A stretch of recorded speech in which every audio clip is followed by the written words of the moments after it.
Hey everyone, today we are going to unpack why I left Japan. And for a major reason as to why I had left right off the bat was workplace culture and the nature of the industry I had worked in. But first, I want to start off by saying just how difficult it was for me to leave. I wanted to stay in Japan forever, and I really enjoyed my life there. I lived in Osaka, which is Japan's third largest city, located in western Japan. I liked the city much more than my hometown. It was fun, the people were lively and easy to get along with, and the restaurant and bar culture was second to none. There is a reason why they call Osaka Japan's kitchen. Anyway, I was living a great life over there, and perhaps I was lucky, but I had no problems making really important friendships. Sure, there were some superficial friends that may have used me as a sort of exotic prop, but I made a few friendships with the most down-to-earth people, where we could truly call each other brother. These friendships will last me a lifetime, and have already outlived many friendships I once had back in my home country. So why then, if my life was so great in Japan, why the hell did I leave? To answer that, if my everyday life was heaven, my working life was hell.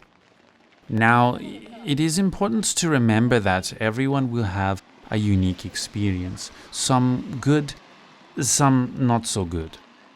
Unfortunately, I had two very unlucky experiences in the companies I worked at. Now, without naming the companies, I will say this. The companies were big enough that if you have children learning English, you might have heard the names of these companies. But for the sake of this video, we will say Company A, and for the next video, I will talk about Company B. Okay, so let's talk about Company A. It was my first job in Japan, and I honestly didn't know what to expect. At Company A, my experience was like that of a child being thrown in the deep end of a pool during their first swimming lesson. You either sink or you swim. That's simple. In fact, many people in my training group predictably sank. And by sank, I mean they either ran away from the job and went back to their home country, they quit the company by making a huge, hilarious drama, or they swam and stayed on until the end of the one-year contract and either chose to recontract or move on to a different company. As for me, I fought to stay on no matter how bad my situation got. This was my dream to live in Japan after all. I wanted nothing to do with Canada, as I had chosen my new path in life and hoped that Japan could be my new home.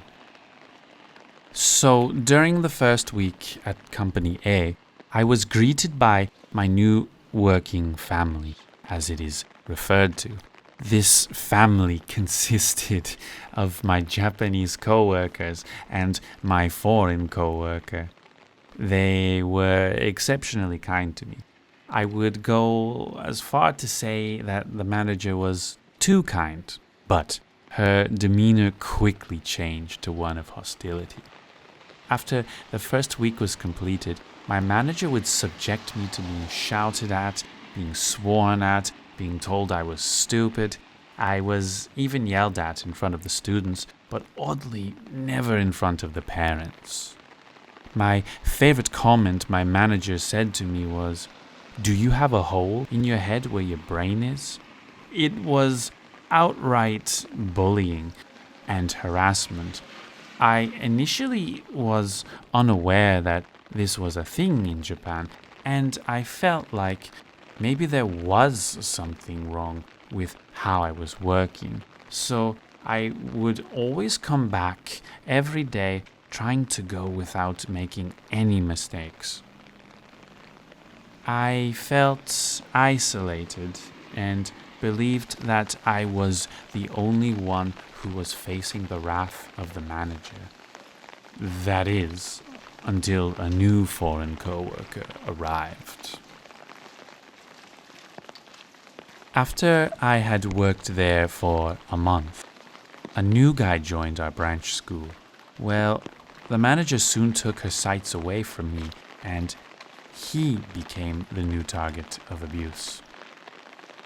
The abuse towards me became less and less, almost like it was being weighed on a double-pan scale, and she moved the bullshit from my side of the scale onto his side, crushing him in a mountain of shit.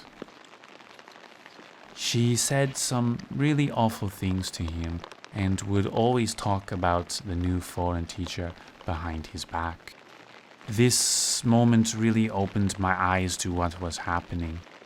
During this time, I began to make good friends with my Japanese co-workers, and I opened up to them about all the things the manager had previously said to me. To my surprise, they told me that the manager did the exact same things to them when they were new, as if this was some sort of hazing ritual to see how much you can take, to see if you are trustworthy or not to handle your job. I guess I ended up passing this test. I suddenly went from feeling isolated to creating a strong bond with my coworkers, where we would often talk behind the manager's back about how awful our working situation was. Needless to say, my two Japanese coworkers had quit and left the company. And as I would later learn, my company would often break the law. We had 5 usable vacation days a year that we could request. There was a time where I became sick and couldn't teach my lessons, so my manager would subtract my vacation days from me. She would then phone me after I went to the clinic to get my medicine and ask me if I could come in for the rest of the day to do the afternoon classes.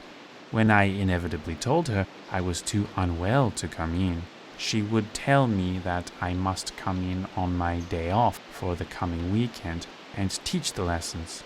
Keep in mind that I had used a vacation day for this, but would still be forced to make up for that working day on my day off. I didn't fight it at the time because I really didn't know any better. I would later learn that this was an illegal practice. With these experiences, plus many other things that happened at this company, I was thoroughly convinced that there was something wrong with my workplace. My manager was really nasty towards us. My co-workers who were all there before me had quit, and to make things even more crazy, there was a suicide involving one of the Japanese staff, at a different branch school of course, who was overworked and bullied by her manager to the point she couldn't handle it anymore. To me, this was extremely alarming, as I had only ever experienced safe, union environments in Canada while I worked during my undergraduate. Sure, strange things happened in my Canadian workplace, but management never shouted, and nobody ever killed themselves. At this point, I thought it was okay to bow out at the end of my contract and try working in another place. So right about the month before my recontracting came, the manager became extremely nice towards me and supportive. She told me that the Honsha, Japanese word for company HQ, had faxed my contract to us and I needed to sign it. I stalled and told her I needed time to think about it as it is a big decision. I knew I was simply buying myself a week of cheap plastic kindness that would soon break. Well, the deadline to sign the paper came, and the manager cornered me, asking me to sign. So I looked her dead in the eyes and said to her, "I'm sorry. I feel it is the time for me to move on to a different job opportunity." I will never forget the look of rage on her face. Remember when I said working family at the beginning of my story? In Japan, when you quit a company and tell them you are going to work for a different company, you become a traitor to the family. They will guilt trip you, they will curse you, and they will tell you it is your responsibility towards your students to continue working there. Which is a load of crap, of course. Especially the last point, as in these jobs have such a ridiculously high turnover, and the students are used to seeing new faces every year, sometimes even less than a year. During my company exit meeting with one of the foreign staff through Skype, and my manager being present in the room, I was in another room at the time, and I had heard her voice shout at me to get in here. As I walked into the room to join the Skype call, I kind of felt the girl doing the exit meeting with me clued in to how rude the manager was, being through her body language and tone, but of course, she didn't say anything about it. The meeting was brief, and they explained what I needed to do with my pension should I leave the country. Kind of useless at the time, because I didn't plan on leaving. Well, apparently the manager had went on to tell all the parents that I was going back to my country because of an illness, which was not at all the truth, and definitely didn't line up with what I was going around telling some of the other parents. I may have been treated like I was useless or not good at the job, but actually a lot of the parents ended up giving me gifts when I departed, and I even kept in contact with some of the parents to this day, where they tell me about their kids and how they have grown up since I last saw them 8 years ago. So this really tells me something. It wasn't me. It was the toxic company. So the final night of my stint at Company A, we had a going away party for me / a welcoming party for my replacement, who had arrived at the beginning of the week. She was a really kind person, and I ended up briefly keeping in contact with her as I had left, and wanted to let her know if she needed any help that she could ask me.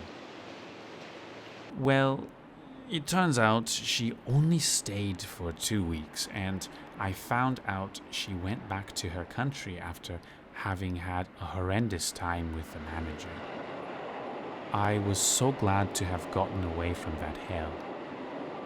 It was so hard, but I felt proud of myself. I didn't give up like so many others in my training group had.